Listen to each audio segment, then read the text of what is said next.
This protocol is significant because it allows the user to generate a genomic expression system that can undergo alternative splicing, and in this case, form circular RNAs that can be tested for their function and disease association.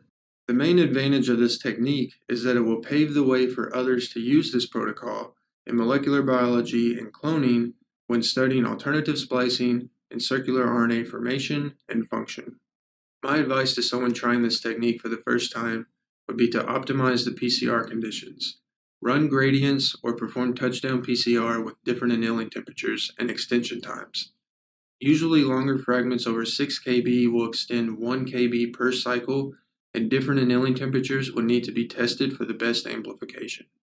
Demonstration of this method is critical because it will give the users a better visual representation of the more difficult aspects of the procedure, especially the generation of primers.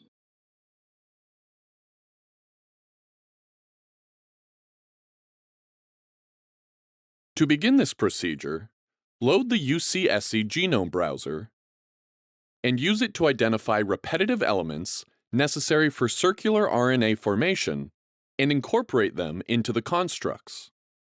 Importantly, primers for amplification need to be outside the repetitive elements. Paste the circular RNA sequence into the human BLAT search and select the right organism. Submit the sequence, go to Browser View, and zoom out 1.5 timers or as appropriate. Next, mouse over the repetitive elements to identify their subtype in a floating window.